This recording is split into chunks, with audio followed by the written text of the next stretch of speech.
வார்த்தைக்கு நேராக நாம் கடந்து செல்வோம். இன்றைக்கு ஒரு புதிய காரியத்தை நாம் தியானிக்க போகிறோம். சபை என்றால் என்ன? What is the purpose of church? சபையினுடைய நோக்கம் என்ன? முதலாவது சபை என்ன என்பதை நாம் புரிந்து கொள்ளணும். அடுத்தது சபையினுடைய நோக்கத்தை நாம் என்ன பண்ணணும்? புரிந்து கொள்ளணும். முதலாவது சபை என்றால் என்ன அப்படின்னு சொல்லும்போது, இந்த வேத புஸ்தகத்தில் இந்த சபை அப்படிங்கிறது முதலாவது எங்கே குறிப்பிடப்படுகிறது அப்படின்னு சொல்லி பார்த்தீங்கன்னா, புதிய ஏற்பாட்டில் கிரேக்க வார்த்தையில் எக்லீசியா என்று குறிப்பிடப்படுகிறது. எக்லீசியா என்றால் சபை. இப்போ இந்த எக்லீசியா அப்படிங்கிறது கிரேக்க வார்த்தை. அந்த வார்த்தைக்கு உண்டான அர்த்தம் என்னன்னு சொல்லி பார்த்தீங்கன்னு சொன்னால், அழைக்கப்பட்ட ஜனங்கள், இல்லைன்னா என்ன சொல்லலாம் அப்படின்னு சொன்னால் ஒரு கேதரிங், அதாவது எல்லாரும் சேர்ந்து உட்கார்ந்து இருக்கிற ஒரு இடம். இதை என்னன்னு சொல்கிறோம்? எக்லீசியா அப்படின்னு சொல்லி சொல்கிறோம். எல்லாரும் ஒரு நோக்கத்தோடு, அதாவது அசம்பிளின்னு சொல்கிறோம் பார்த்தீங்களா? அசம்பிளின்னு சொன்னால் எல்லாரும் கூடுறது, அதுதான் அசம்பிளி. அப்போ ஒரு காரணத்துக்காக, ஒரு நோக்கத்துக்காக எல்லாரும் கூடுவதை தான் எக்லீசியா என்று சொல்லுகிறோம். That is search. சர்ச் என்று சொன்னால் என்ன அர்த்தம்? கேதரிங் அப்படின்னு அர்த்தம். எல்லாரும் சேர்ந்து called out for a specific purpose, அதாவது ஒரு நோக்கத்துக்காக நம்ம என்ன பண்ணுறோம்? எல்லாரும் சேர்ந்து கூடுகிறோம் அப்படிங்கிறதான் நம்ம சபை என்று சொல்லப்படுகிறது. அப்போஸ்தலர் 2ஆம் அதிகாரத்தில் 42ஆம் வசனத்தை வாசிங்க. சபையினுடைய நோக்கத்தை குறித்து நம்ம பார்ப்போம். அப்போஸ்தலர் 2ஆம் அதிகாரம் 42ஆம் வசனம் வாசிங்க. அவர்கள் அப்போஸ்தலருடைய உபதேசத்திலும் அந்யோன்யத்திலும் அப்பம் பிட்டுதலிலும் ஜெபம் பண்ணுதலிலும் உறுதியாய் தரித்திருந்தார்கள். இப்பொழுது அந்த மேல் வீட்டறையினுடைய அனுபவத்தை பற்றி போன வாரத்தில் சொன்னேன். Upper room experience. அதில் அந்த 120 பேர் கூடி ஆண்டவரை ஆராதனை செய்யும்போது மிகப்பெரிய ஒரு அந்நிய பாஷையினால் பேசக்கூடிய ஒரு அபிஷேகம் அவங்களுடைய அந்த இடத்தை நிரப்பினது. அதற்கு பிறகு அந்த இடத்துல ஏராளமான ஜனங்கள் தொடர்ந்து வருவதற்கும், ஆண்டவருடைய பிரசனத்தை உணர்வதற்கும், அதிசயங்களையும் அற்புதங்களையும் பார்ப்பதற்கும், அவருடைய அபிஷேகத்தையும் பெற்றுக்கொள்வதற்கும் தொடர்ந்து அந்த மேல் வீட்டாரை என்னவா மாறினது? ஒரு மிகப்பெரிய சபையாய் மாறினது. இப்போ அன்னைக்கு அங்கே நின்று போல அதுக்கு அடுத்து என்ன நடக்குது?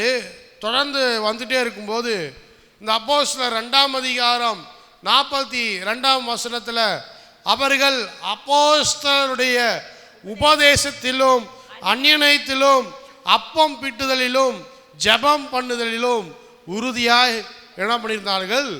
தரித்திருந்தார்கள். அப்போ ஒவ்வொரு சபையிலும் கர்த்தர் என்ன எதிர்பார்க்கிறாருன்னு சொன்னால், இந்த காரியத்தை எதிர்பார்க்கிறார்.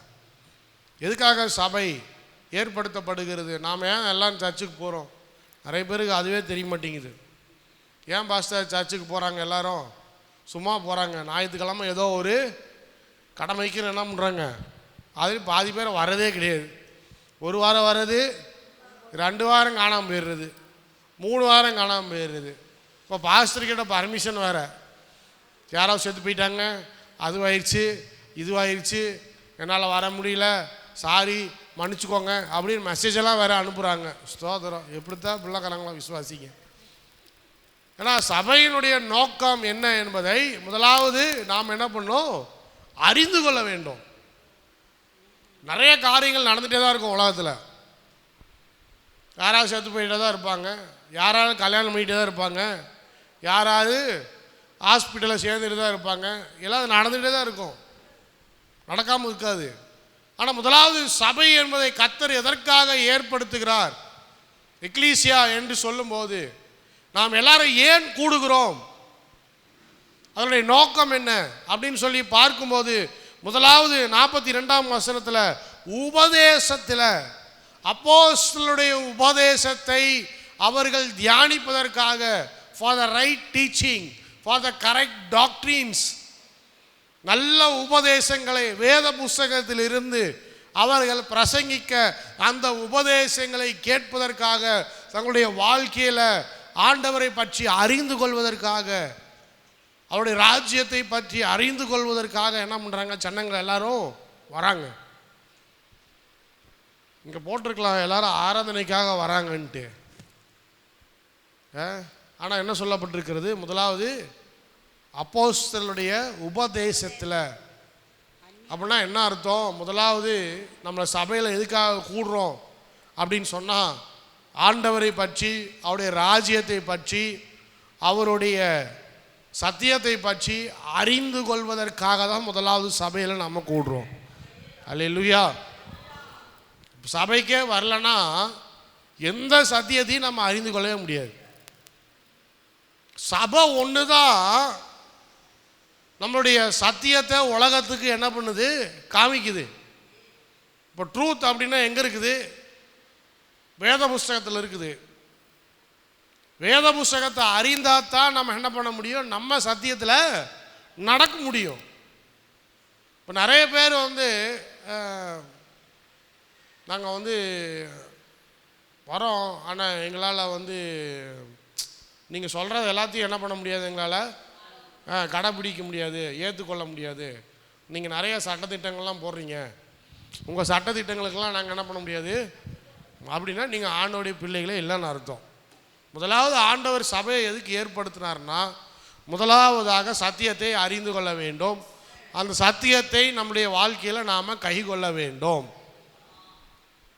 ஆனால் எல்லா சபைகளும் சத்தியத்தை பிரசங்கம் செய்வது இல்லை.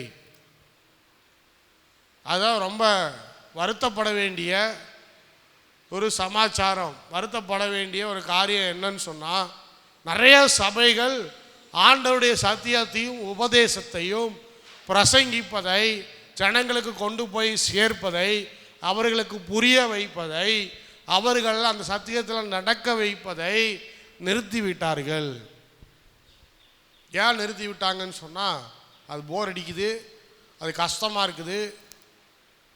ஆனால் ஆண்டவர் சொன்னார், முதலாவதாக அவர் சபையை ஏற்படுத்தினார் எதற்காக?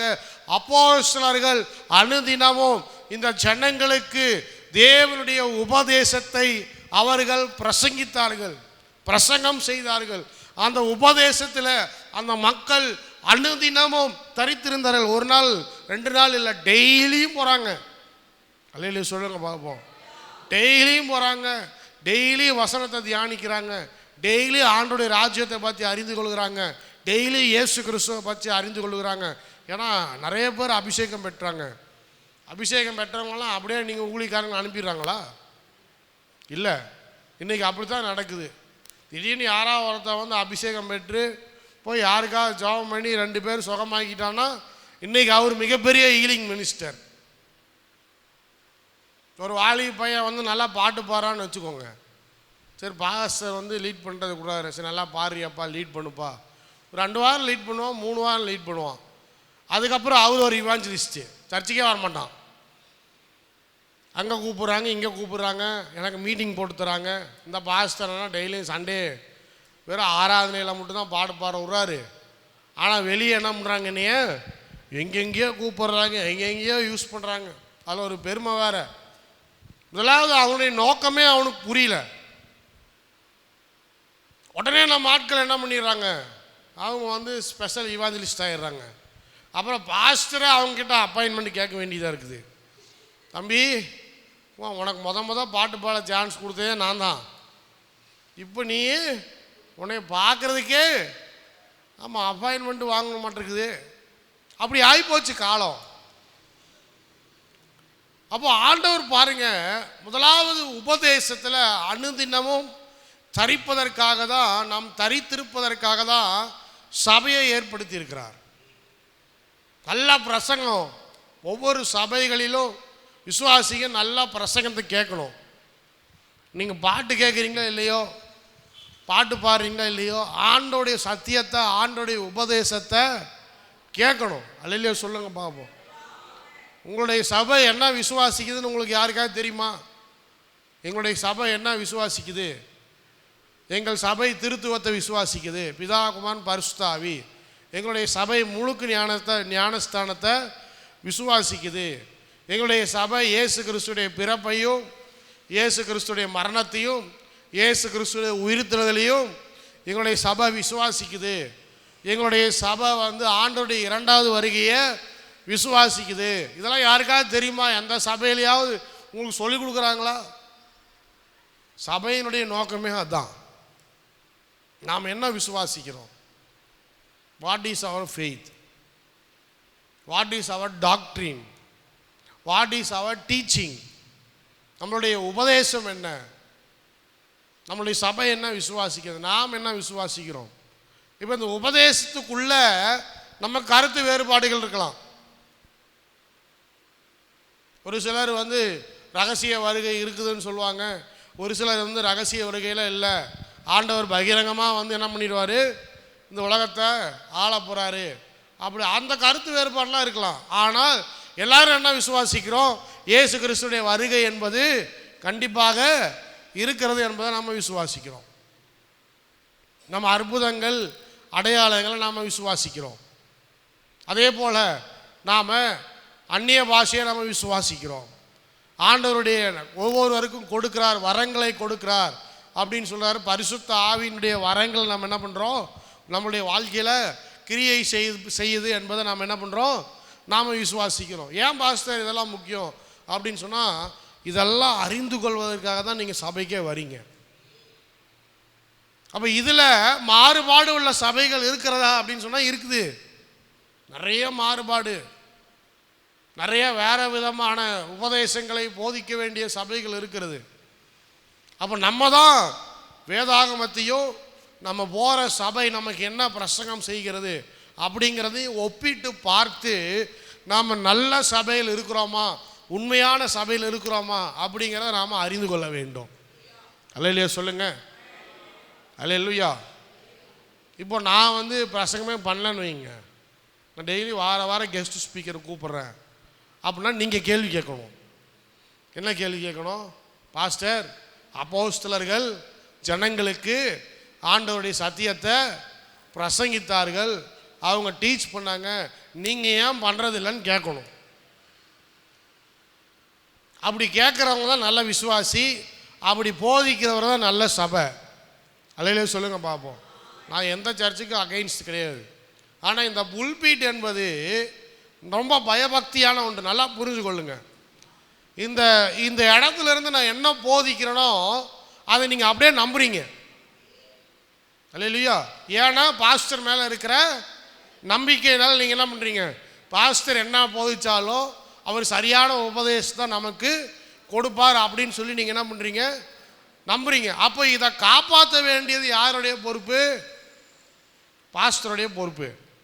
சும்மா கண்ட ஆளெல்லாம் கொண்டாந்து உள்ளே விட்டுட்டு கள்ள தீர்க்க தரிசனம் சொல்கிறவன், இந்த மந்திர மாந்திரிகம் சூனியம் எடுக்கிறவன், கட்டை இருக்கிறேன்னு சொல்கிறவன், அதை ஓட்டுறேன் இதை ஓட்டுறேன்னு சொல்கிறவன், இவனையெல்லாம் விட்டுட்டு நான் வேடிக்கை பார்த்துட்டு இருந்தேன்னா ஒரு நாள் கர்த்தர் என்ன சொல்லுவார்? என்கிட்ட கணக்கு கேட்பார். இப்போ நான் படிச்சிருக்கிறேன், 3 வருஷம் நான் போய் படிச்சிருக்கிறேன்.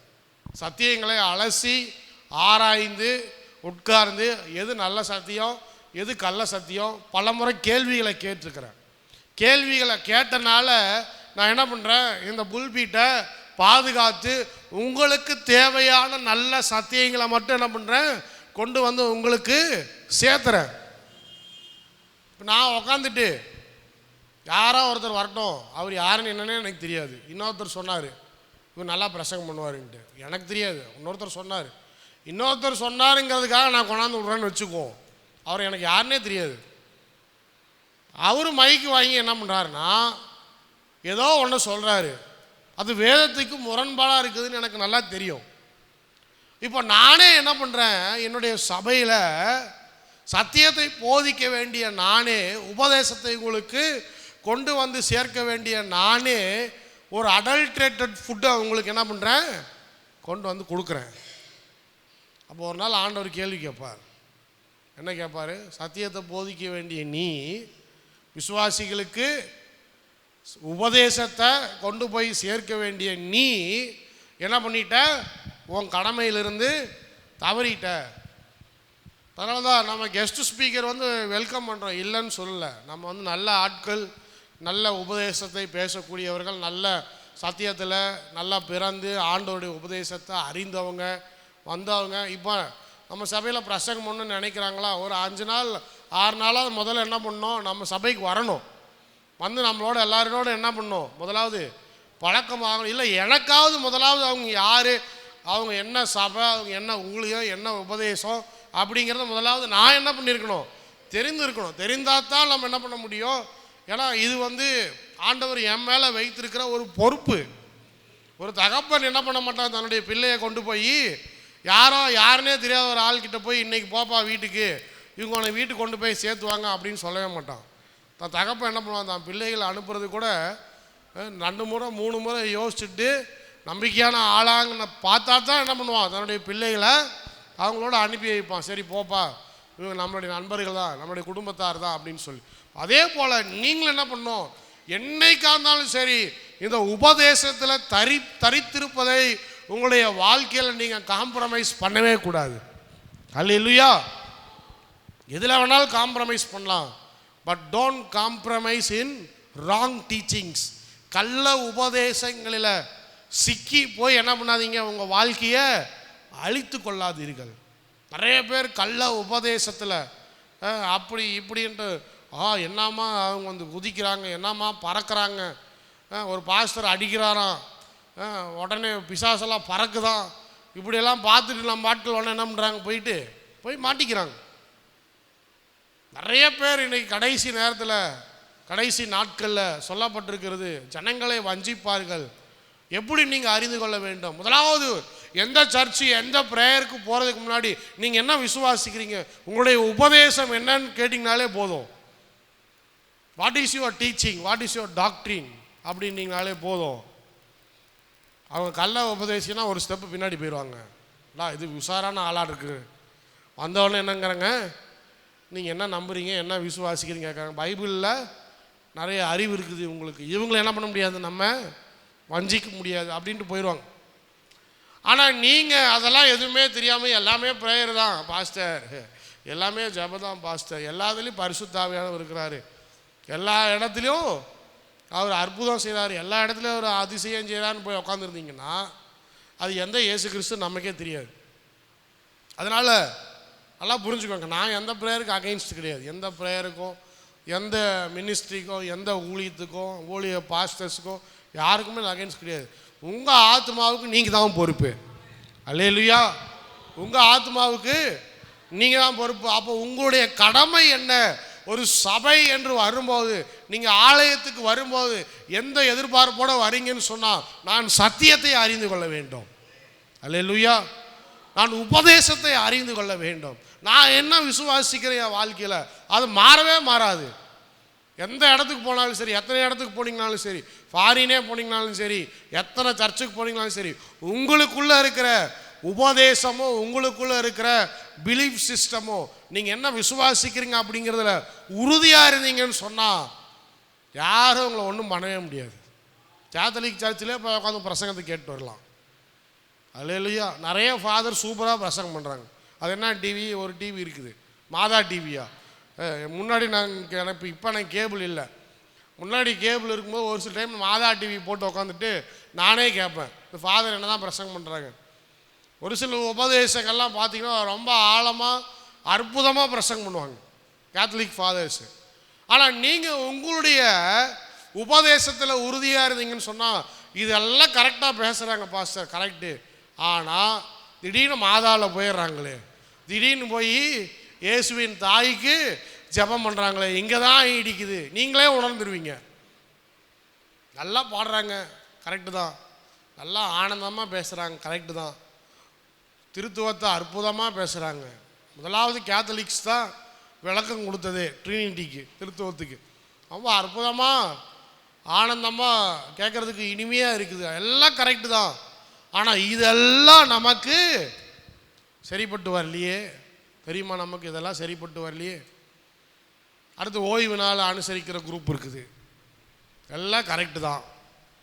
இவங்க எதுக்கு பழைய ஏற்பாட்டில் இருக்கிற ஓய்வு நாளை மட்டும் பிடிச்சிக்கிட்டு இருக்கிறாங்க? சத்தியத்தை அறிஞ்சிங்கன்னா என்ன பண்ணுவீங்க?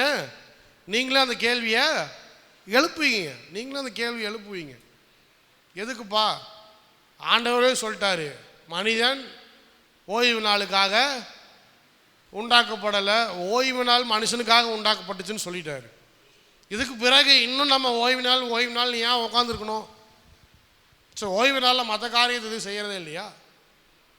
அப்போது இன்னொன்று சொல்கிறாரு, பழைய ஏற்பாட்டுக்கு போயிட்டோன்னு சொன்னால், பழைய ஏற்பாட்டின் சட்டத்திட்டங்களுக்கு கீழே போயிட்டோன்னு சொன்னால் அது எல்லாத்தையும் நிறைவேற்றணும். ஏதாவது ஒன்றை நிறைவேற்றினா பத்தாது, எல்லாத்தையும் நிறைவேற்றணும். எல்லாரும் போய் சர்க்கம்சிஷன் பண்ணிக்கணும். ஆண் பிள்ளைகள் எல்லாரும் கொண்டு போய் என்ன பண்ணணும்? இந்த நம்ம முஸ்லீம் சொல்கிறாங்களே நுனித்தோலை நீக்குவது, அதுக்குன்னு ஒரு இதுவே கேம்பே வச்சு நடத்துகிறான். எல்லாரும் போய் நீக்கிக்கணும். நம்ம நீக்கிறாங்களா? கிடையாது. அப்போ பழைய ஏற்பாட்டுன்னு போகும்போது அது எல்லாத்தையும் பின்பற்ற வேண்டும். எத்தனை விதமான தசம பாகம் பழைய ஏற்பாட்டில் போடப்பட்டிருக்கு, தானியத்திலேருந்து போடப்பட்டிருக்குது. அது எல்லாத்தையும் கொடுக்குறாங்களா? பாஸ்டர் கொடுக்குறாங்களா? அதெல்லாம் கொடுக்குறது கிடையாது. ஆனால் ஓய்வு நாளை மட்டும் என்ன பண்ணுறது? அனுசரிக்கிறது. 7 வருஷம் சும்மா இருக்கணும்னு சொல்கிறாரு. 7 வருஷம் இவங்க சும்மா இருப்பாங்களா வேலை செய்யாமல்? அதெல்லாம் பண்ணுறது கிடையாது. அப்போது இந்த உபதேசங்களை அனுதினமும் நாம் சபைக்கு போய் படித்து தெரிந்து கொண்டால் மாத்திரமே நாம் ஆண்டவருடைய ராஜ்யத்துக்குள்ள உறுதியாய் நாம் என்ன பண்ண முடியும்? இருக்க முடியும். இன்னொரு வசனம் இருக்குது, எபேசியர் 4ஆம் அதிகாரம் 14ஆம் வசனத்தை வாசிங்க. எபேசியர் 4ஆம் அதிகாரம் 14ஆம் வசனம். நாம் இனி குழந்தைகளாய் இராமல் மனுஷனுடைய சூதும் வஞ்சிக்கிறதுக்கு ஏதுவான தந்திரமுள்ள போதகமாகிய பலவித காட்சினாலே அலைகளைப் போல அடிபட்டு அலைகிறவராய் இராமல் அன்புடன் சத்தியத்தை கை கொண்டு தலையாகிய கிறிஸ்துவுக்குள் எல்லாவற்றிலேயும் நாம் வளர்கிறவர்களாய் இருக்கும்படியாக அப்படியே செய்தார். இப்போ பாருங்க, போதும். என்ன சொல்லப்பட்டிருக்கிறது? முதலாவது கிறிஸ்துவை அறிந்து கொள்ளும் போது நாம் குழந்தைகளாக இருக்கிறோம். அப்படியே குழந்தையாகவே இருந்துட்டோன்னு வைங்க. நாங்கள் ஆண்டவருக்குள்ளே ஒரு குழந்தை பாஸ்டர், நிறைய பேர் சொல்கிறாங்க, நாங்கள் ஆண்டவருக்குள்ளே ஒரு குழந்தை. இன்னைக்கு வரைக்கும் குழந்தையாக தான் இருக்கிறோம். எத்தனை வருஷமாக குழந்தையாக இருக்கிறீங்க? ஒரு 30 வருஷமாக சர்ச்சுக்கு போகிறோம், 30 வருஷமாக நாங்கள் குழந்தையாக தான் இருக்கிறோம் அப்படின்னு சொன்னீங்கன்னா பிரச்சனை. யாராவது 20 வயசு 25 வயசு பையனுக்கு சோறு ஊட்டுவாங்களா? வீட்டில் மிக்சியில் அடித்து, இவனுக்கு அடிக்க தெரியாது பாஸ்டர், இவனுக்கு இது எல்லாத்தையும் சாப்பிட தெரியாது. நான் என்ன பண்ணுறேன், 3 வயசில் 2 வயசில் எப்படி மிக்சியில் அடித்து கொலன்னு ஊட்டணும், செரலாக் ஊட்டணும், அதே மாதிரி இன்னைக்கு வரைக்கும் நான் என்ன பண்ணுறேன், ஊட்டிகிட்டு இருக்கிறேன் அப்படின்னு சொன்னால் the purpose of church have failed. நீங்கள் சபையினுடைய நோக்கத்திலிருந்து நீங்கள் என்ன பண்ணிட்டீங்க? தோற்று போய்விட்டீர்கள், இழந்து போய்விட்டீர்கள், நோக்கத்தையே இழந்து போய்விட்டீர்கள். நீங்கள் வரும்போது குழந்தைகளாய் வருகிறீர்கள், ஆனால் என்ன பண்ண வேண்டும்? அந்த குழந்தையாய் இருக்கிற பருவத்திலிருந்து, வாலிப பருவத்திலிருந்து முதிர் வயது பருவம் வரைக்கும் உங்களுடைய கிறிஸ்துவ வாழ்க்கையில் நீங்கள் என்ன பண்ணணும்? வளர்ச்சி அடைய வேண்டும். சும்மா பாட்டு பாடிக்கிட்டே இருந்தால் வளர முடியாது. அல்லையிலே சொல்லுங்கள் பார்ப்போம். சும்மா பாட்டு பாடிக்கிட்டே இருந்தால் வளர முடியாது. சத்தியத்தை அறிந்து சத்தியத்தை ஏற்றுக்கொண்டு சத்தியத்தின் பிரகாரம் நடக்கிறவர்களாக இருக்க வேண்டும். 1.5 மணி நேரம் செய்தி கேட்கணும். நம்ம ஆட்களுக்கு 40 நிமிஷம் பிரசங்கம் பண்ணாலே அப்படி இப்படின்னு எழுதுறாங்க, பாஸ்டர் எப்போ முடிப்பாருன்னு. சத்தியத்தை ஆரம்பித்தா சத்தியம் போய்கிட்டே இருக்கும். அல்லையிலே சொல்லுங்க பார்ப்போம். இயேசு கிறிஸ்து மலை பிரசங்கம் பண்ணார் தெரியுமா? யாராவது பார்த்தீங்களா? பார்க்கல, ஆனால் பைபிள் இருக்குது. எத்தனை நாள் பேசியிருப்பார் தெரியுமா? மலை பிரசங்கம் எத்தனை நாள் பேசியிருப்பார் தெரியுமா? அப்ராக்சிமேட்டாக எத்தனை நாள் சொல்லுங்கள்? தெரியல, எனக்கு தெரியல, நீங்கள் தெரிஞ்சால் சொல்லுங்கள். 3 நாளா? ஓகே சரி, அவங்க 3 நாள் சொல்கிறாங்க, இருக்கலாம். ஆனால் ஆரம்பித்த பிறகு ஒரு ஏராளமான காரியத்தை என்ன பண்ணுறாரு, மக்களுக்கு டீச் பண்ணுறாரு. சபையினுடைய நோக்கமே என்ன அப்படின்னு சொன்னால், முதலாவது இன்றைக்கு நான் சத்தியத்தை அறிந்து கொள்ள வேண்டும், அவருடைய உபதேசத்தை அறிந்து கொள்ள வேண்டும். What is the doctrine, what is the teaching அப்படின்னு சொல்லி என்ன பண்ணோம், நாம் அனுதினமும் ரொம்ப ஆர்வமாக என்ன பண்ணோம், ஆண்டவருடைய சத்தியத்தை அறிகிறவர்களாக இருக்க வேண்டும். அறிந்தால் மட்டும் பத்தாது, ஒரு நோட் வச்சு, நிறைய சபையில் நோட் வச்செல்லாம் எழுதுகிறாங்க, நம்ம சர்ச்சில் யாரும் எழுதுதில்லை, ஸ்தோத்திரம். இருந்தால் கொண்டு வந்து எழுதுங்க, இதெல்லாம் திரும்ப கிடைக்குமா என்னன்னு தெரியல. எழுதிட்டு போய் வீட்டில் உட்காந்து என்ன பண்ணுறாங்க, டெய்லியும் இந்த வாரம் பாஸ்டர் இதை பிரசங்கம் பண்ணார், இதில் இன்னும் அநேக காரியங்கள் நம்ம வேத புஸ்தகத்திலிருந்து தெரிந்து கொள்வோம், அறிந்து கொள்வோம், அதை தியானிப்போம், கர்த்தர் நம்மளோட பேசுவார் அப்படின்னு சொல்லி என்ன செய்தியோ அந்த செய்தியை உட்கார்ந்து தினமும் அதை தியானித்து படித்து, இப்போ ஒரு அதிகாரத்தில் ஒரு வசனம் நான் சொன்னேன்னா அந்த முழு அதிகாரத்தையும் வீட்டில் போய் உட்கார்ந்து படித்த ஆத்துமாக்கள் என்ன பண்ணுறாங்க, ஆண்டவரிடத்துல ஒரு வளர்ச்சியை அவர்கள் என்ன பண்ணுறாங்க, பெற்றுக்கொள்ளுகிறாங்க.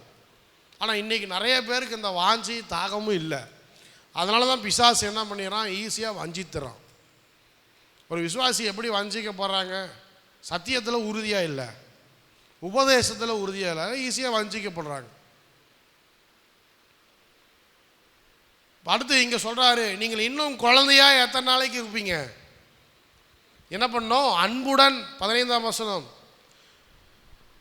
அன்புடன் சத்தியத்தை கை கொண்டு தலையாகிய கிறிஸ்துவுக்குள் எல்லாவற்றிலும் நாம் வளருகிறவர்களாய் இருக்க வேண்டும். அல்லேலூயா சொல்லுங்க பார்ப்போம்.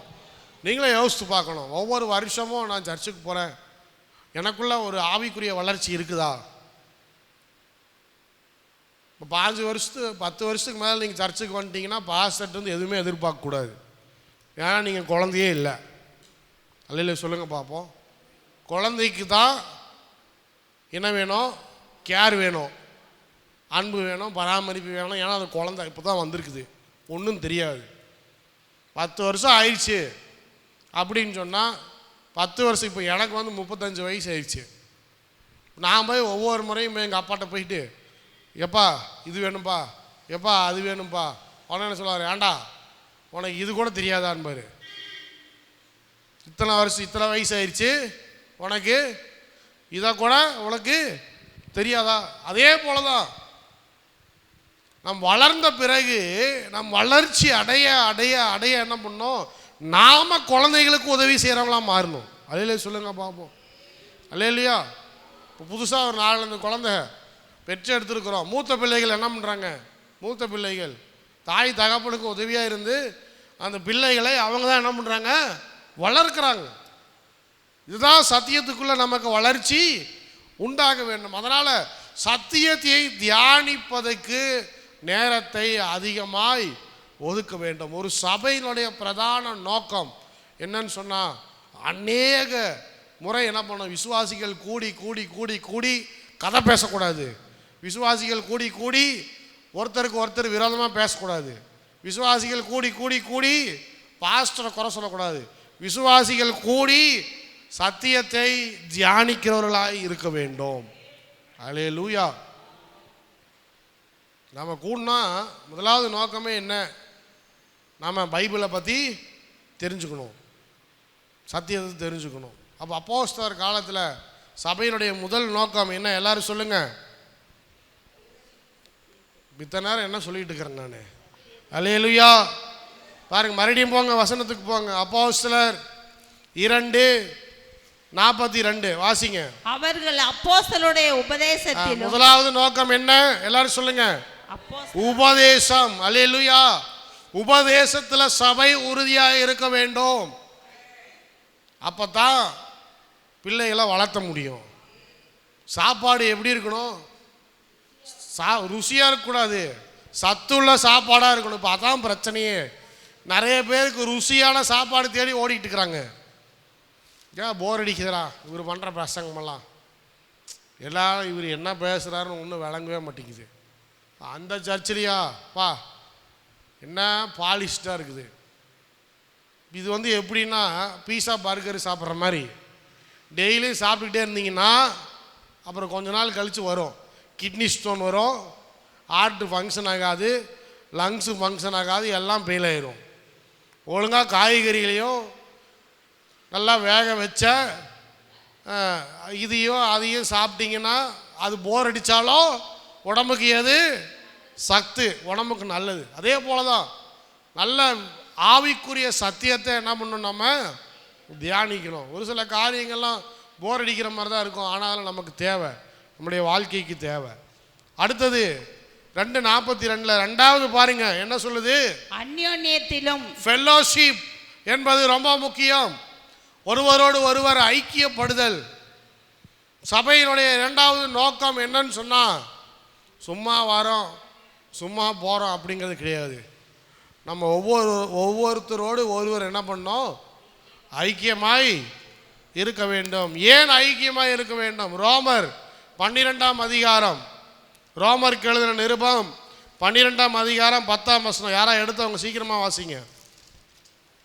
ரோமர் 12:10. சகோதர சிநேகத்திலே ஒருவர் மேல் ஒருவர் பட்சமாயிருங்கள், கனம் பண்ணுகிறதிலே ஒருவருக்கு ஒருவர் என்ன பண்ணுங்கள், முந்திக் கொள்ளுங்கள். இதெல்லாம் சபையில தான் நடக்கும்.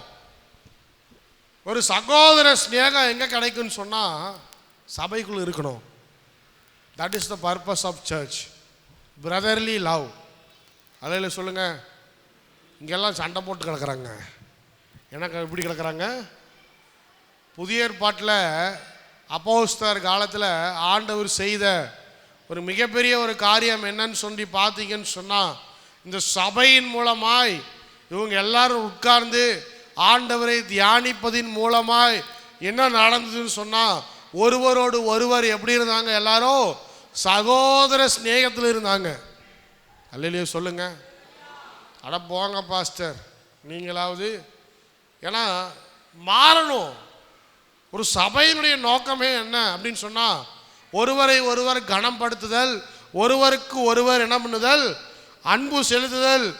அதில் என்ன பண்ணுமா, கனம் பண்ணுகிறதுலே ஒருவருக்கு ஒருவர் முந்திக் கொள்ளுங்கள். அடுத்து எபேசு சபைக்கு எழுதும்போது எபேசியர் 4ஆம் அதிகாரம் 32ஆம் வசனத்தை வாசிங்க. எபேசியர் 4ஆம் அதிகாரம் 32. ஒருவருக்கொருவர் தயவாயும் மன உருக்கமாயும் இருந்து கிறிஸ்துவுக்குள் தேவன் உங்களுக்கு மன்னித்தது போல நீங்களும் ஒருவருக்கொருவர் மன்னியுங்கள். நீங்கள் ஒருவர் மன்னிக்கிறவராய் இருங்கள். வெளியே சண்டை போட்டு கிடப்பாங்க, வெளியே பிரச்சனை பண்ணுவாங்க, வெளியே ஒருவருக்கு ஒருவர் என்ன இருக்காது, உபதேசம் இருக்காது, ஒருவருக்கு ஒருவர் ஐக்கியம் இருக்காது, ஒருவருக்கு ஒருவர் அன்பு இருக்காது. ஆனால் சபை என்று வரும்போது இந்த உலகத்துக்கு இது மாறுபட்டதாக இருக்க வேண்டும். அல்ல சொல்லுங்க.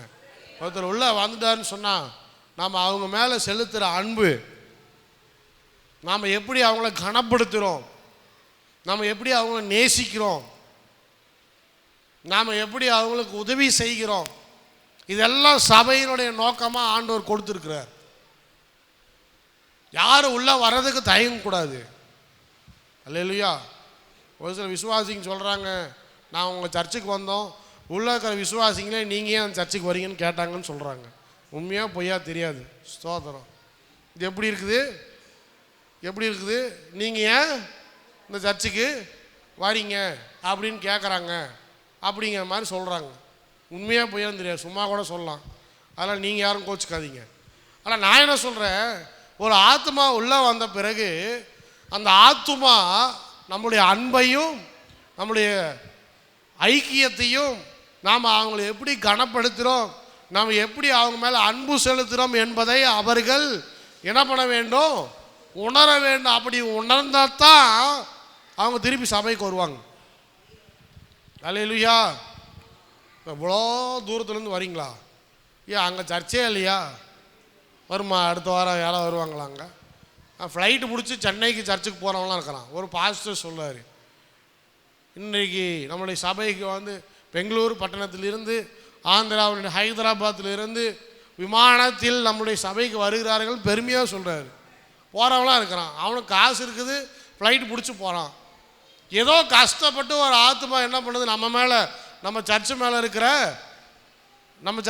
இருக்கிற ஒரு பாசத்தினால எல்லாம் பிடிச்சிருக்குதுங்கிறதுக்காக என்ன பண்ணுறாங்க, ஒரு தூரத்துலேருந்து வரவங்கள நல்லா உபசரித்து கனப்படுத்தி, சரி அவ்வளோ தூரத்துலேருந்து வரீங்களா, பரவாயில்ல வாங்க, தொடர்ந்து வாங்க, வாங்க ஆண்டவங்களை ஆசிர்வதிப்பார் அப்படின்னு சொல்கிறத விட்டுவிட்டு, நீங்கள் அவ்வளோ தூரத்துலேருந்து இங்கே வரீங்களா, நடக்குமா ஒன்று? இதெல்லாம் சபையினுடைய நோக்கம் இல்லை. அல்லேலூயா. ஒரு சபையினுடைய நோக்கம் என்ன? வர்றவங்கள உபசரிக்கணும், வர்றவங்கள கனப்படுத்தணும், வர்றவங்கள ஆசீர்வதிக்கணும். அல்லேலூயா சொல்லுங்க பார்ப்போம். சிஎஸ்சியிலேருந்து வராங்கன்னு வச்சுக்குவோம், ஆர்சியிலேருந்து வராங்கன்னு வச்சுக்குவோம், உதாரணத்துக்கு சொல்கிறேன். அந்த உடனே நீங்கள் சிஎஸ்சியிலேருந்து வரீங்களா கேட்டாலும் என்ன பண்ணிடுவான், அடுத்த நாள் நம்ம சர்ச்சே பரவாயில்லப்பா, சிஎஸ்சியில் யாரும் கேட்குறதே இல்லை, யார் வேணாலும் வரலாம், யார் வேணாலும் போகலாம். இங்கே போன உடனே ஒரே வார்த்தை என்ன கேட்குறாங்க, சிஎஸ்சியிலேருந்து வரீங்களான்னு கேட்குறாங்க. இதுவே ஒரு பாகுபாடு. ரெண்டாவது வரவே மாட்டான். இப்படி தான் நடக்குது. ஒரு ஆர்சிக்காரன் வரானா, ஒரு சிஎஸ்ஐக்காரன் வரானா, இல்லை வேறு ஏதாவது ஒரு பெயர் கிறிஸ்துவ சபையிலேருந்து வரானா, அவனை அனுசரித்து அவனை கொண்டு வந்து சத்தியத்தை அவனுக்கு கொடுத்து அவன் கொஞ்சம் கொஞ்சமாக வளர்ந்து அப்புறம் ஆண்டோடைய சத்தியத்தை அறிஞ்சிக்கிட்ட பிறகு என்ன பண்ணுவான், அவன் மறுபடியும் அவன் சர்ச்சுக்கு போகவே மாட்டான், அறியாமையில் போயிட்டு இருக்கிறான். சரி போகிறானோ ஸ்தோத்திரம், அதுவும் ஒரு சபை தான். நம்ம வந்து அந்த சபையை பற்றி என்ன பண்ணுறதில்ல, தப்பாக பேசுறதுக்கு. சரி வரானா, வந்த ஆத்மா ஒரு குழந்தைக்கு தேவை என்ன, ஆகாரம். ஒரு குழந்தைக்கு தேவை என்ன, அன்பு. ஒரு குழந்தைக்கு தேவை என்ன, அரவணைப்பு. இதை 3 சபை கொடுத்துச்சுன்னா போதும், அவனுக்கே ஒரு நம்பிக்கை வந்துடும். நம்மளை என்ன பண்ணுறாங்க, அனுசரிக்கிறாங்க, நம்மளை வந்து நேசிக்கிறாங்க, அன்பு செலுத்துகிறாங்க, கனப்படுத்துகிறாங்க அப்படின்னு சொல்லி வந்துடும். அப்போ இது வந்து ஒரு சபையினுடைய முதலாவது நோக்கம். சொல்லிட்டேன் நான், என்னது இல்லை, முதலாவது நோக்கம் உபதேசம், ரெண்டாவது நோக்கம் வந்து ஐக்கியம். இந்த ஐக்கியத்துக்குள்ள அன்பு, கனப்படுத்துதல், மன்னிப்பு, இதெல்லாம் சபைக்குள்ள அவசியமாக இருக்கிறது. அல்லேலூயா. சரி யாரோ ஒருத்தர் புதுசாக வர ஒரு ஏதோ தெரியாமல் ஏதோ பேசிடுறாருன்னு வச்சுக்கோமே, வாய் விட்றாங்கன்னு வச்சுக்கோமே. நான் ஒரு சர்ச்சுக்கு போகும்போது கெஸ்ட்டாக போனேன், ஒரு சர்ச்சுக்கு 2 விசுவாசி கார் பார்க்கிங்கில் சண்டை போட்டுக்கிறாங்க. கார் பார்க்கிங்கில் என்னாச்சு, சண்டை போட்டு சுற்றி எல்லாம் வேடிக்கை பார்க்குறாங்க. ஏன்னா இவர் வேணுமா கார் எடுத்துகிட்டு போனார், வேற ஒரு ஆள் கொண்டாந்து நிப்பாட்டிட்டார். இப்போ இவரால் கார் எடுக்க முடியல, இவர் அவசரமாக எங்கேயோ போகிறார். உடனே அந்த விசுவாசியை அடித்து நாயா பேன்னு பிடிச்சி திட்டிகிட்டு இருக்கிறார், ஏன்னா நீ ஏன் இங்கே கொண்டாந்து கார் நிப்பாட்டினேன்னு சொல்லி. அப்போது இப்படி இருந்துச்சுன்னா அங்கே என்ன இல்லை, மன்னிப்பு இல்லை. ஏதோ ஒரு ஆள் ஒரு சபையில் ஏதோ ஒரு சிறிய தவறை செய்துட்டாங்க அப்படின்னு சொன்னால் அப்போஸ்தலர் காலத்தில் என்ன பண்ணுறாங்க, முதலாவது அவர்களை மன்னிக்கிறவர்களாக இருக்கிறாங்க. சரி குழந்தையாக இருக்கிறாங்க, குழந்தை என்ன பண்ணுது தெரியாமல் என்ன பண்ணுது, பாலை ஊற்றுது, தண்ணியை ஊற்றுது, காப்பியை ஊற்றுது, ஏதோ ஒன்று தட்டி விடுது. நாம் சுத்தம் பண்ணிவிட்டு என்ன பண்ணிடுறோம், சரி கொஞ்ச நாள் இருக்கட்டும், என்னைக்காவது குழந்தை வளரும். அல்லேலூயா. குழந்தை வளர்ந்த பிறகு இந்த தவறை செய்யாது அப்படின்னு சொல்லி என்ன பண்ணுறோம், மன்னித்து விடுகிறோம். ஆனால் நிறைய சபைகளில் என்ன இல்லை, விசுவாசிகள் ஒருவரை ஒருவர் என்ன பண்ணுவதில்லை, மன்னிப்பதில்லை. அது எப்படி பேசலாம், பாஸ்டர் நான் போய் இன்றைக்கி நியாயம் கேட்க போகிறேன், என்னை பார்த்து எப்படி சொல்லலாம், எப்படி பேசலாம், யார் மன்னிச்சாலும் நான் மன்னிக்க மாட்டேன், இதுக்கு வந்து எனக்கு ஒரு விட தெரிஞ்சாதான். அல்லேலூயா. அப்புறம் விட தெரிஞ்சால் எல்லோரும் நீங்களும் போக வேண்டியது தான், அவங்களும் போக வேண்டியது தான், நானும் போக வேண்டியது தான். எல்லாத்துக்கும் விட கொடுக்கணும்னா பாஸ்டர் எங்கே போகிறது? அதனால் ஒரு சிறிய பிள்ளைகள் செய்கிற தவறை மன்னித்து அவர்கள் என்ன பண்ணணும், நம்ம வளர்த்தி விட வேண்டும். அதுக்காக தான் சபை இருக்கிறது. அடுத்து 1 தெசலோனிக்கேயர் 5ஆம் அதிகாரம் 11ஆம் வசனம் வாசிங்க. 1 தெசலோனிக்கேயர் 5ஆம் அதிகாரம் 11ஆம் வசனம். எடுத்தவங்க யாராவது ஒருத்தர் வாசிங்க சீக்கிரமா, டைம் இல்லை.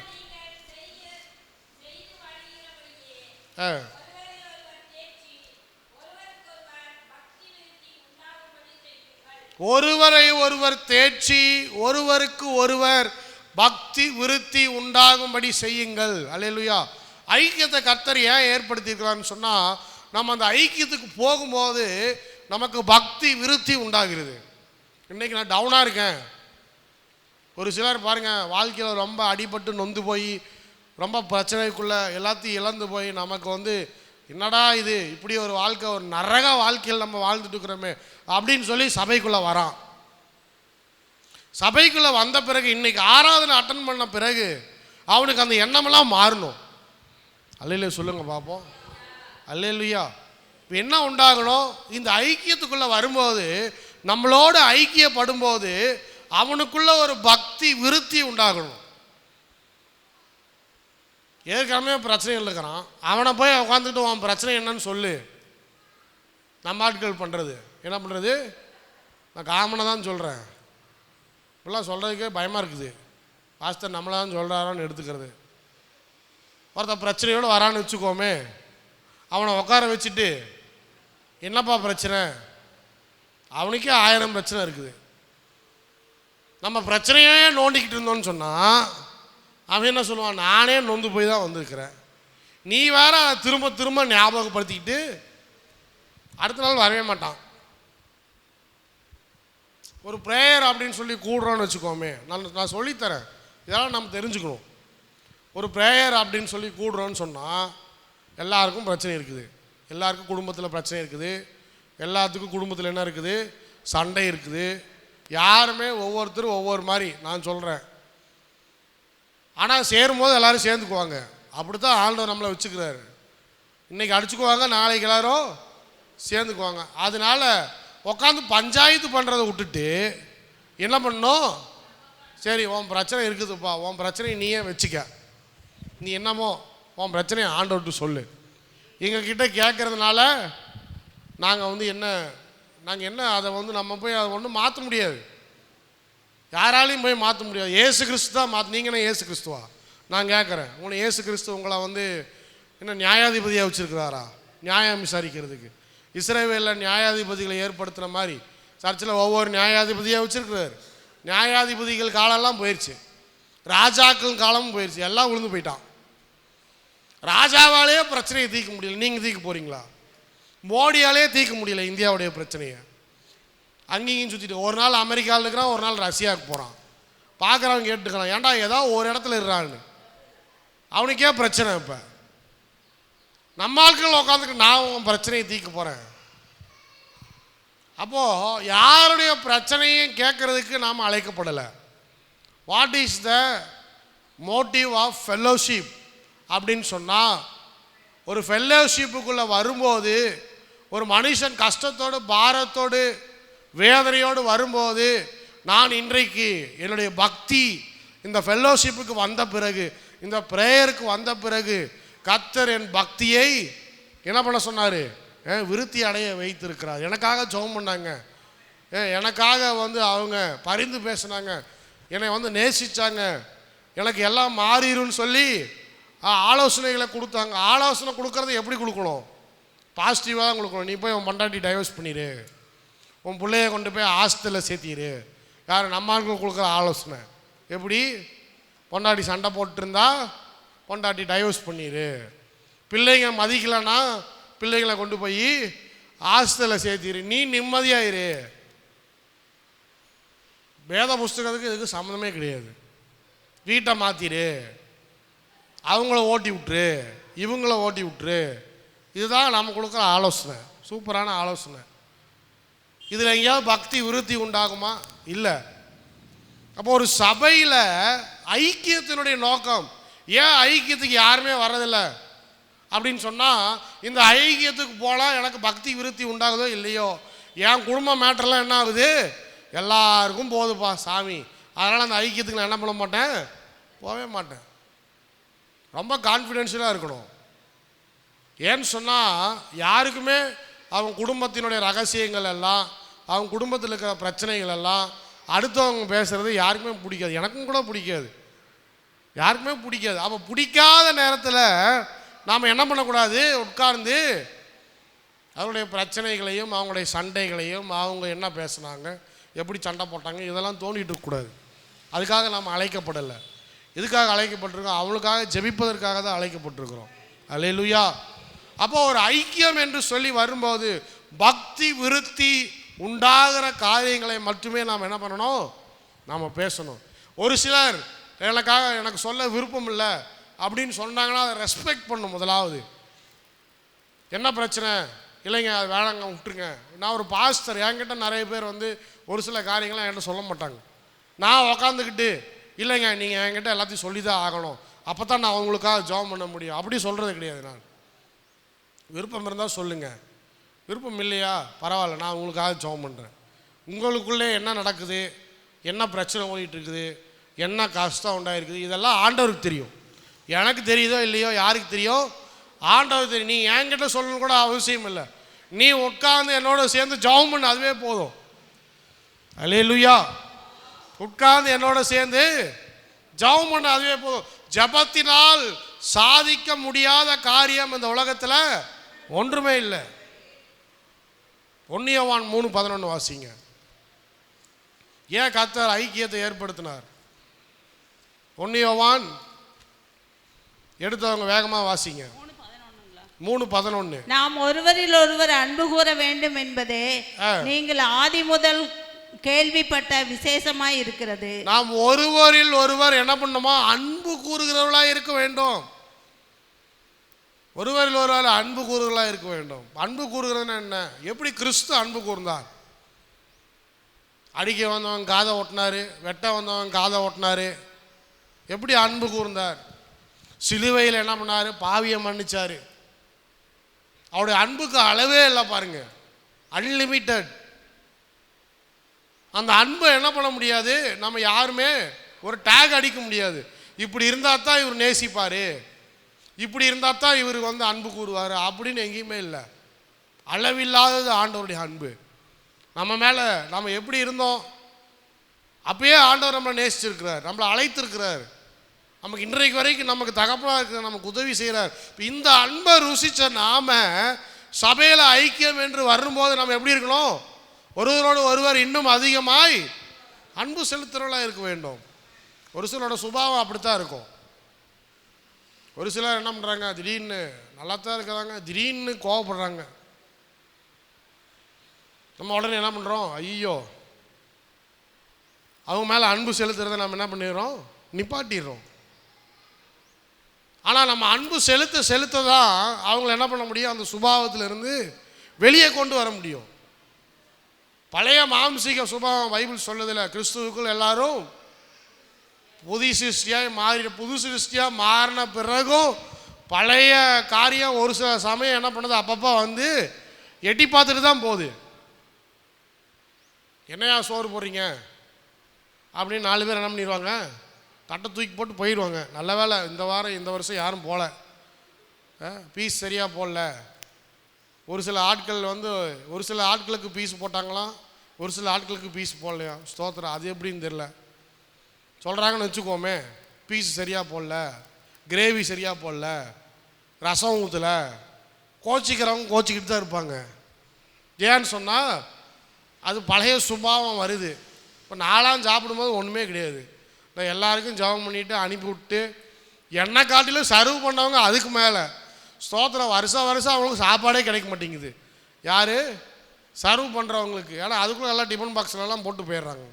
பாவம் அந்த பசங்க எல்லாருக்கும் சாப்பாடு போட்டு கடைசியில் ஏதோ மிச்சம் மீதி இருக்கிறத என்ன பண்ணுறாங்க, வலித்து சாப்பிட்டு போகிறாங்க. அதுக்காக தான் அழைக்கப்பட்டிருக்கிறோம். எல்லோரும் உட்காந்து எல்லா நேரமும் திருப்தியாக உட்காந்து சாப்பிட முடியுமா? தாய்மார்களை கேளுங்க, வீட்டில் விருந்தாளிகள் வந்தாங்கன்னா எல்லாருக்கும் போட்டுட்டு எல்லாத்தையும் முடிச்சுட்டு மிச்சம் மீதியாக உட்காந்து அவங்க சாப்பிட்றாங்க.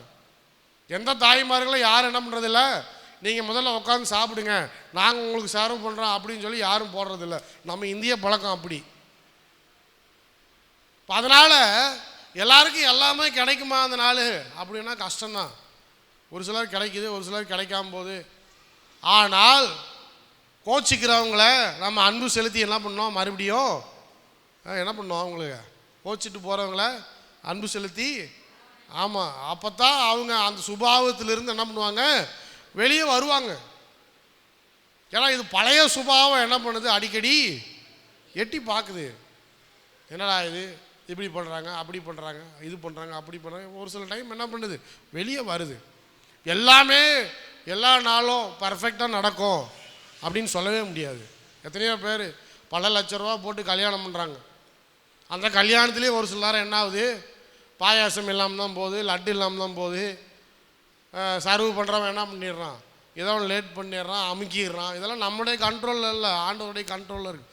ஸ்தோத்திரம். ஆனால் எப்படியோ நமக்கு எல்லாருக்கும் சாப்பாடு கரெக்டாக ஒரு ஐக்கியம் வரும்போது, ஒரு விருந்துன்னு வரும்போது எல்லாருக்கும் சாப்பாடு கிடைக்குதா? ஸ்தோத்திரம். அல்லேலூயா. யாரும் சாப்பிடாம போகல அப்படிங்கிற செய்தி நமக்கு கேள்விப்படும் போது நமக்கு சந்தோஷமாக இருக்குது. எல்லோரும் சாப்பிட்டு போனாங்க அப்படிங்கும்போது சந்தோஷமாக இருக்குது. அப்போது ஒரு ஐக்கியம் என்று வரும்போது என்ன நம்ம எதிர்பார்க்குறோம்? ஒருவருக்கு ஒருவர் சகோதர சிநேகம், ஒருவருக்கு ஒருவர் அன்பு செலுத்துதல், ஒருவரை ஒருவர் கனப்படுத்துதல், ஒருவருக்கு ஒருவர் விட்டு கொடுத்துதல், ஒருவரை ஒருவர் மன்னிக்கிறவர்களாக இருக்க. இதெல்லாம் சபையில் தான் நடக்கும், வேறு எங்கேயுமே நடக்காது, குடும்பத்தில் கூட நடக்காது. ஆனால் சபையில், கர்த்தர் ஏற்படுத்தின சபையில் இவையெல்லாம் கண்டிப்பாக நடக்கும். நல்ல சொல்லுங்கள் பாவம். இதற்காக தான் நம்ம அழைக்கப்பட்டிருக்கிறோம். அல்லேலூயா. இதற்காக தான் நம்ம அழைக்கப்பட்டிருக்கிறோம். அல்லேலூயா. அடுத்தது மூன்றாவதாக மறுபடியும் அந்த வசனத்துக்கு போவோம். அப்போஸ்தலர் சொல்லுங்க, 2ஆம் அதிகாரம் 42ஆம் வசனம். 2:42 கடைசி வார்த்தை வாசிங்க. அப்பம் பிற்குதலிலும் எதுக்காக அழைக்கப்பட்டிருக்கிறோம்? இப்போ சபை என்பது ஜெபம் பண்ணுதலிலும் உறுதியாய் தரித்திருந்தார்கள். கம்யூனியன். அடுத்தது எதில் இருந்தாங்க? உறுதியாக இருந்தாங்க. அப்பம் பிற்குதல். இது சபைக்கு கொடுக்கப்பட்டிருக்க ஒரு அழைப்பு. சபையின் நோக்கத்தில் ரொம்ப முக்கியமானது என்னன்னு சொன்னால், இன்றைக்கி ஒரு 10 நிமிஷம் எக்ஸ்ட்ரா எடுத்துக்கிறேன். ஆனால் அது நல்லா நீங்கள் இந்த செய்தியை நீங்கள் கேட்டுட்டு தான் போகணும். அப்பம் பிற்குதல் என்பது தேவன் நம்ம மேலே கொடுத்துருக்கிற சபையின் முக்கியமான நோக்கம் என்னன்னு சொன்னால், ஹோலி கம்யூனியன். அவர் செய்து காண்பித்து விட்டு போனார்.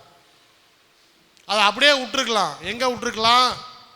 அவர் எடுத்துக்கொள்ள போவதுக்கு முன்பதாக எல்லாரையும் உட்கார வைத்து, லூக்கா எழுதின சுவிசேஷம் பாருங்கள், நம்ம பாஸ்டர் பிரசங்கம் பண்ணார், சிறப்பு விருந்தினர். லூக்கா எழுதின சுவிசேஷத்தில் பிரசங்கம் பண்ணார் பாருங்க. He broke the bread. அவர் அப்பத்தை பிட்டு எல்லாருக்கும் என்ன பண்ணார்? கொடுத்தார். என்னுடைய மரணத்தை நீங்கள் நான் வருமளவும் நினைவு கூறும் வண்ணமாக இதை நீங்கள் என்ன பண்ணுங்க, செய்யுங்கள். இன்றைக்கு வாசிக்கிறதுக்கு டைம் இல்லை. 1 கொரிந்தியர் 11ஆம் அதிகாரம் 23ஆம் வசனத்திலிருந்து 26ஆம் வசனம் வரைக்கும் வீட்டில் போய் வாசித்து பாருங்கள். 1 கொரிந்தியர் 11:23 26 வரைக்கும். One of the main purpose of the church is to remember the death and resurrection of Jesus Christ. அது எப்போ நடக்குது? when it is happening during the communion service. நம்ம அப்பம் பிற்கும் போது தான் இயேசு கிறிஸ்துடைய மரணத்தையும் அவருடைய உயிர்த்தெழுதலையும் நாம் என்ன பண்ணுறோம்? நினைவு கூறுகிறவர்களாக இருக்கிறோம். நிறைய பேர் இந்த கம்யூனுக்கே வர்றதில்லை. இது என்ன ஐக்கியம்னு தெரியல. நம்ம ஒரு சபையினுடைய ஒரு அங்கத்தினராக இருக்கிறோம் அப்படின்னு சொன்னால், ஒரு சபையில் நாம் இருக்கிறோம் அப்படின்னு சொன்னால், அந்த சபையினுடைய மக்களோடு சேர்ந்து அப்பம் விட்டு ஆண்டவருடைய மரணத்தையும் அவருடைய உயிர்த்தெழுதலையும் நினைவு கூறுவது நம்மளுடைய கடமை, நம்ம மேலே விழுந்த கடமை. அல்லேலூயா. நம்ம மேலே விழுந்த கம்யூனியன் சர்வீஸ் ரொம்ப முக்கியம். இது ஒரு குடும்பம். சபையை அவர் என்னன்னு சொல்கிறாரு? ஆண்டவர் என்ன பார்க்குறாரு? எப்படி பார்க்குறாரு? குடும்பமாய் பார்க்குறார். அப்போ ஒரு ஃபேமிலியில் இன்றைக்கி டின்னர் கிடையாது, ஃபேமிலி டின்னர் கிடையாது. எல்லாம் ஆளாளுக்கும் ஒவ்வொரு பக்கம். 6 மணிக்கு ஒரு ஆள் சாப்பிட்றது, 3 மணிக்கு ஒரு ஆள் சாப்பிட்றது, 10 மணிக்கு ஒரு ஆள் சாப்பிட்றது. ஒரு ஆள் சாப்பிட்றதே இல்லை, வெளியே தான் சுற்றிட்டு கிடக்குது. இப்படிலாம் இருந்தால் குடும்பத்தில் ஐக்கியமே வராது. அதே போல் சபையில் ஒரு ஐக்கியம்னு சொன்னால், இந்த கம்யூனியன் சர்வீஸில் எல்லாரும் உட்கார்ந்து குடும்பமாய் உட்கார்ந்து கிறிஸ்துவனுடைய மரணத்தையும் கிறிஸ்துவனுடைய உயிர்த்தெழுதலையும் நினைவு கூற வேண்டியது நம்முடைய கடமையாக இருக்கிறது. ஒரு சிலர் இந்த வாரம் போலினா பரவாயில்ல, அடுத்த மாதம் போய்க்கலாம், தவற விடவே கூடாது. இல்லை என்னால் உடம்பு சரியில்லை பாஸ்டர், எனக்கு வீட்டில் கொடுங்க அப்படின்னு கேட்கவே கூடாது. ஏன்னா அதில் ஐக்கியமே இல்லை. நீங்கள் ஒரு ஆள் என்ன ஐக்கியம் பண்ண முடியும்? சரி, முடியாத பட்சத்தில் அதாவது வாய்ப்பே இல்லை அப்படிங்கும்போது பாஸ்டர் என்ன பண்ணுறாரு, சரி வந்து ஹெல்ப் பண்ணுறாரு.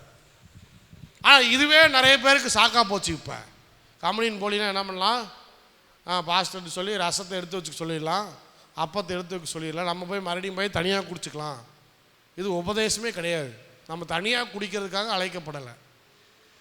அப்பம் பிட்குதல் என்றால் என்ன அப்படின்னு சொன்னால், எல்லாரையும் கூடி உட்கார வைத்து அவர் கிறிஸ்து தலை, Christ is the head of the church. இதெல்லாம் நல்லா புரிஞ்சுக்கணும். நான் கம்யூனிட்டி சர்வீஸ் நடத்துகிறேன்னா நான் தலை கிடையாது. யார் தலை? இயேசு கிறிஸ்து. அவர் அங்கே உட்காந்து அப்பத்தை பிட்டு உங்களுக்கு கொடுக்குறார். அதற்கு அடையாளமாக தான் நான் உங்களுக்கு கொடுக்குறேன். அல்லேலூயா. அப்பம் பிட்டு கொடுக்கறது வந்து கிறிஸ்து பிட்டு கொடுக்குறார். அவர் தலையாக இருக்கிறார் சபை. அதே போல தான் அதனுடைய மாதிரியாக தான் நான் என்ன பண்ணுறேன், அப்பத்தை பிட்டு உங்களுக்கு கொடுக்குறேன். இதில் உறுதியாக இல்லைன்னு சொன்னால் சபையினுடைய நோக்கத்தை இழந்து போகிறோம். அப்பம் பிட்டுதலிலும் ஜபத்திலும் உறுதியாய் தரித்து. கடைசியாக ஜபம். ஏதோ ஒரு ப்ரேயர் நடக்குது, வெளியில் எத்தனை ப்ரேயர்னாலும் நடக்கும். இன்றைக்கி வருத்தத்தோடு சொல்கிறோம், சபையில் ஜபம் பண்ணுறதுக்கு ஆட்கள் என்ன பண்ண மாட்டேங்கிறாங்க, வரமாட்டேங்கிறாங்க. அந்த ப்ரேயர் இந்த ப்ரேயர் எல்லா ப்ரேயருக்கு போங்க, நான் வேணான்னே சொல்லலை. எந்த ப்ரேயருக்குனாலும் போங்க. சாயந்தரம் போகிறீங்களா, காலையில் போகிறீங்களா, ஆன்லைனில் ஜபம் பண்ணுறீங்களா, என்ன வேணாலும் பண்ணுங்க. ஆனால் உங்கள் தாய் சபையை முதல் நேசிங்க. தாய்க்கு சோறு போடாதவன் உலகத்தில் யாருக்கு சோறு போட்டும் பிரயோஜனம். ரெண்டு காரியம், ஜபம் பண்ணுறதும் சரி, உங்கள் தசம பாகமும் சரி. இதுவும் சொல்லிடுறேன் சேர்த்து. தசம பாகத்தை யார் யாருக்கும் அனுப்புறீங்க, எங்கெங்கேயோ அனுப்புறீங்க. இதுவும் என்னென்னா உங்கள் அப்பா அம்மாவுக்கு சோறு போடாததுக்கு அடையாளம் தான் இது. நான் அவரை நேசிக்கிறேன், இவரை நேசிக்கிறேன். நீங்கள் செத்த போது நான் தான் உங்களை வந்து அடக்கம் பண்ண போகிறேன். யாரும் உங்களை அடக்கம் பண்ண போகிறது கிடையாது. மெட்ராஸில் இருக்கிற ஊழியரோ பெங்களூரில் இருக்கிற ஊழியரோ யார் வந்து உங்களை பாட பக்கத்தில் கூட எவனும் வரமாட்டான். யாரை வேணாலும் நீங்கள் அனுப்புங்க, யாருக்கு வேணாலும் உதவி செய்யுங்க. செக் எழுதுறீங்களோ எது எழுதுறீங்களோ எல்லாம் உங்கள் பாடு. நிறைய பணம் இருந்துச்சுன்னு சொன்னால் இந்தியாவில் இருக்கிற எல்லா ஊழியருக்கும் பணம் அனுப்புங்க. நான் வேணான்னு சொல்ல போகிறது கிடையாது. ஆனால் உங்கள் தாய் சபையை நேசிங்க. கர்த்தர் உங்களுக்கு ஒரு சபை கொடுத்துருக்குறான்னு சொன்னால், அந்த சபையில் நீங்கள் உட்காந்து அப்பம் பிக்கிறீங்கன்னு சொன்னால், அந்த சபையினுடைய உபதேசத்தை நீங்கள் நேசிக்கிறீங்கன்னு சொன்னால், அந்த பாஸ்டரை நீங்கள் கனப்படுத்துறீங்கன்னு சொன்னால், அந்த பாஸ்டர் எதிர்பார்க்குற காரியம் என்னன்னு சொன்னால், உங்களுடைய முதலாவது சம்பாத்தியத்தினால இந்த சபையை நீங்கள் என்ன பண்ணணும், கனப்படுத்தணும். எத்தனையோ தேவைகள் இருக்குது. சேர் வாங்க வேண்டியது இருக்குது, இது பண்ண வேண்டியது, அது பண்ண வேண்டியது, எத்தனையோ தேவைகள் இருக்குது. ஊழியம் வளர வளர தேவைகளும் வளர்ந்து கொண்டே தான் இருக்கும், இல்லைன்னு சொல்ல. இன்றைக்கி 50 பேர் இருக்கிறோம், 50 சேர் போகும். நாளைக்கு 100 பேர் வந்தால் 100 சேர் வேணும். இன்றைக்கி 50 பேருக்கு கரண்ட் பில் கம்மியாக காட்டுறோம், நாளைக்கு 100 பேர் 200 பேர், இன்னும் 4-5 மீட்டிங்கு, இன்னும் ஒரு ஃபாஸ்டிங் ப்ரேயர், ஒரு அதிகாலை ஜெபம், ஒரு நைட்டு ஜெபம், அது இதுன்னு எல்லாத்தையும் போட்டால் கரண்ட் பில் அதிகமாக தான் வரும். யார் கட்டுறது? பாஸ்டர் தான் கட்டணும். எப்படி கட்டுவார்? நீங்கள் கொடுக்குற காணிக்கையில் தான் கட்டுறேன். இப்போ எனக்கு மட்டும் என்ன, திடீர்னு வானத்துலேருந்து பணமாக வருது என் பாக்கெட்டில், திடீர்னு பேங்க்கில் யாராவது லோட் பண்ணி விட்றாங்களா? எனக்கு சந்தோஷம். லோட் பண்ணி விட்டா யாரும் பண்ண மாட்டேங்கிறாங்க, சும்மா தான் கிடக்குது அக்கௌண்ட்டெல்லாம். அப்போ எதுக்காக சொல்கிறேன்? ஜபத்திலே உறுதியாய் தரித்து இருக்க வேண்டும். எப்படின்னா, தாய் சபையினுடைய ஜபத்தை நேசிக்கணும், தாய் சபையினுடைய உபவாச ஜபத்தை நேசிக்கணும், மார்னிங் ப்ரேயருக்கு வரணும். அதே போல் பாஸ்டர் ஏதாவது விசேஷத்தை ஜபம் வைக்கிறாரா, ஏதாவது பைபிள் ஸ்டடி வைக்கிறாரா, அதில் வந்து ஆர்வமாக கலந்து கொள்ளணும். அவரோட எடுக்க முயற்சிக்கு என்ன பண்ணணும்? முதலாவது கோஆப்ரேட் பண்ணணும். அதே போல் நம்மளுடைய காணிக்கைகள்னால என்ன பண்ணணும்? நாம் என்ன பண்ணோம்? அதிகமாக சபையை என்ன பண்ணோம்? தாங்கணும். 10%, 15% அப்படின்லாம் நம்ம வந்து என்ன பண்ணுறது இல்லை, யாரும் எதுவும் சொல்கிறதில்ல. தசம பாகம் என்பது நீங்கள் உங்கள் குடும்பத்தில் உங்கள் வாழ்க்கையில் என்ன நிர்ணயம் பண்ணுறீங்க. ஒரு சிலர் 10% தராங்க, ஸ்தோத்திரம். இல்லை 10%க்கு மேலேயே கர்த்தர் உங்களை கொடுக்க சொல்கிறாரா, நீங்கள் உற்சாகமாக ஆண்டவருடைய ஊழியத்தை என்ன பண்ணுங்க, கனம் பண்ணுங்க. ஏன்னா இந்த சபையினுடைய பிள்ளைகள் தான் இந்த சபையை தாங்க முடியும். வேறு சர்ச்சை ஆளுங்கள்கிட்ட போய் நாங்கள் காசு கேட்க முடியாது. நான் போயிட்டு பக்கத்து சர்ச் இருக்கிற பாஸ்டர்கிட்ட போயிட்டு, உங்கள் சர்ச்சு விசுவாசிகளை கொஞ்சம் எனக்கு சப்போர்ட் பண்ண சொல்லுங்கள், எங்கள் சர்ச்சை ஆளுங்க யாரும் பணம் கொடுக்க மாட்டேங்கிறாங்கன்ட்டு போய் அவங்ககிட்ட கேட்க முடியாது. இல்லை எங்கள் அப்பா சர்ச்சை ஆளுங்கிட்டே போயிட்டு, எங்கள் அப்பா சர்ச்சை ஆளுங்கிட்ட போயிட்டு ஒரு முறை அப்படித்தான் ஏதோ ஒரு விஷயத்துக்கு கேட்டோன்னு ஒன்று அவங்க என்ன தெரியுமா சொன்னாங்க, ஏன் அவங்க முத்தமலை சர்ச்சுக்கு வரவங்களாம் யாரும் காணிக்கே போகிறது இல்லைன்னு கேட்டாங்க. எப்படி கேட்குறாங்க? முத்தமலை சர்ச்சுக்கு வரவங்களாம் யாரும் உங்களுக்கு உண்மை என்னன்னா யாரும் போடுறதில்ல, அதான் உண்மை. நீங்கள் போட்டிங்கன்னா நான் ஏன் போய் கேட்க போகிறேன்? ஸ்தோத்திரம், அல்லேலூயா. இப்போ இந்த சபையினுடைய தேவைகளை இங்கே வர விசுவாசிகள் தான் சந்திக்கணும். அல்லேலூயா. போயிட்டு அங்கே போகிறவங்க இங்கே போகிறவங்க அந்த தெரிஞ்சவங்க இந்த தெரிஞ்சவங்க டொனேஷன் புக் அடிச்சுக்கிட்டு போய் வீடு வீடாக போய் உட்காந்துக்கிட்டு எங்கள் சர்ச்சுக்கு உதவி பண்ணுங்கள், அது பண்ணுங்கள், இது பண்ணுங்கள், இதுக்காக நான் அழைக்கப்படவே இல்லை. ஒரு வேளை ஒரு சிலர் செய்வாங்க, நான் என் வாழ்க்கையில் இந்த மாதிரி காரியத்தை நான் செய்யவே மாட்டேன். இந்த சபையினுடைய விசுவாசி இந்த சபையை நேசிக்கணும், இந்த சபையை தாங்கணும், அப்போ தான் வளர்ச்சியை பார்க்க முடியும். அல்லேலூயா. எழும்பி நிற்போம். சபையினுடைய நோக்கம், the purpose of church, முதலாவது உபதேசத்தையும் சத்தியத்தையும் அறிந்து கொள்வதற்காக, இரண்டாவது ஐக்கியத்துக்காக, ஒருவரோடு ஒருவர் ஐக்கியப்பட வேண்டும், அன்பு செலுத்த வேண்டும், கனம் பண்ண வேண்டும், மன்னிக்க வேண்டும். அடுத்தது அப்பம் பிட்டுதலிலும் ஜபம் பண்ணுதலிலும் உறுதியாய் தரித்திருந்தார்கள். கம்யூனியன் ரொம்ப முக்கியமான ஒன்று. சபையினுடைய நோக்கம், ஆண்டவர் கொடுத்த ஆர்டினன்சஸில் 2 ஆர்டினன்ஸ் தான் கொடுத்துருக்காரு. ஒன்று ஞானஸ்தானம், இன்னொன்று கம்யூனியன். இந்த 2 தான் ரொம்ப முக்கியமானது சபையில். நிறைய பேர் ஞானஸ்தானம் எடுத்துடுறாங்க, ஆனால் கம்யூனியனுக்கு வர்றதில்லை. நான் வரும் அளவும் என்னை நினைவு கூறும்படி நீங்கள் அந்த காரியத்தை செய்யுங்கன்னு சொன்னார். குடும்பமாக செய்யணும்னு சொல்லியிருக்கிறார். சபை என்பது ஒரு குடும்பம். அந்த குடும்பத்தில் இருக்கிற பிள்ளைகள் எல்லாரும் வரணும், எல்லாரும் உட்கார்ந்துருக்கணும். ஆண்டவருடைய மரணத்தையும் அவருடைய உயிர்த்தெழுதலையும் நினைவு கூறும்போது ரொம்ப முக்கியமானது. அடுத்தது ஜபத்திலே தரித்திருந்தார்கள். ஜபம் என்பது சபையில் ரொம்ப முக்கியம். கர்த்தர் சபையில் ஜெபிக்கிற ஜப வீரர்களை கர்த்தர் கொடுத்திருக்கிறார். நீங்கள் முதலாவது சபைக்காக ஜெபிக்க வேண்டும், சபையுடைய வளர்ச்சிக்காக ஜெபிக்க வேண்டும். அப்புறம் பிறகு எல்லாருக்காக ஜெபம் பண்ணுங்க. நான் வேணான்னு சொல்ல, சர்ச்சில் நடக்கிற ப்ரேயருக்கு வாங்க. நிறைய பேர் வெளியே நடக்கிற ப்ரேயருக்கு நிறைய போகிறாங்க, ஆனால் சர்ச்சில் நடக்கிற ப்ரேயருக்கு வரதில்லை.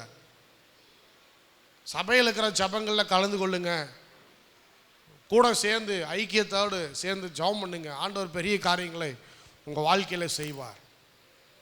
நம்ம அதுக்காக தான் அழைக்கப்பட்டிருக்கிறோம், ஜபிக்கிறதுக்காக அழைக்கப்பட்டிருக்கோம். நம்ம விசுவாசிகளுக்காக ஜபிக்க வேண்டியது நம்மளுடைய கடமை. உங்கள் பக்கத்தில் இருக்கிறவங்களுக்காக ஜபிக்க வேண்டியது உங்களுடைய கடமை.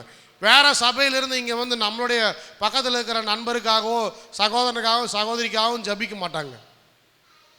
ஆனால் இந்த சபைக்கு வர்றவங்க தான் இந்த சபைக்கு வர்றவங்களுக்காக ஜபிக்க முடியும். அதனால் சபையில் இருக்கிற மக்களுக்காக ஜெபம் பண்ணுங்க, கூடி ஜெபிங்க. ஒவ்வொரு வீட்லேயும் ஜெபம் நடத்துங்க. நான் எல்லாரும் ஜெபம் நடத்தணும்னு சொல்கிறேன். ஒரு வீடு கர்த்தர் உங்களுக்கு கொடுத்துருக்கிறாருன்னு சொன்னால் கர்த்தர் அதை ஜெப வீடாக கொடுத்துருக்கிறார். கூடி ஜெபம் பண்ணுங்க, அநேகரை அழைத்து வாங்க. சபையின் நோக்கத்தை கர்த்தர் நிறைவேற்றுவார். நல்ல ஆண்டவர் இந்த காலை நேரத்திலும் கூட இது எங்களோடு பேசின வார்த்தைகளுக்காக நாங்கள் நன்றி செலுத்துகிறோம். சபை எதற்காக அழைக்கப்பட்டிருக்கிறது என்பதை இன்றைக்கு தியானிக்க உதவி செய்தீர். அநேக விசுவாசிகள் இதை உணர்ந்தவர்களாய், இதை அறிந்தவர்களாய் தங்களுடைய வாழ்க்கையில் செயல்படுத்த நீர் அவர்களுக்கு உதவி செய்ய முடியாது நான் ஜெபிக்கிறேன். ஒவ்வொருவரையும் ஆசீர்வதியும், அவன் குடும்பத்தை ஆசீர்வதியும், தேவைகளை சந்தியும். ஒவ்வொருவரையும் நீர் ஆசீர்வதித்து கனப்படுத்த முடியாது நாங்கள் ஜெபிக்கிறோம். இன்றைக்கு யாராவது தேவைகளோடு வந்திருப்பார்கள் என்று சொன்னால் கர்த்தர் அந்த தேவைகளை சந்திக்க முடியாது நான் ஜெபிக்கிறேன். அப்பா உதவி செய்யுங்க, ஆசீர்வதிங்க, பலப்படுத்துங்க. சகல துதிக்கான மகிமையெல்லாம் உமக்கே செலுத்துகிறோம். இயேசுவின் நாமத்தினால ஜெபிக்கிறோம் நல்ல பிதாவே, ஆமென்.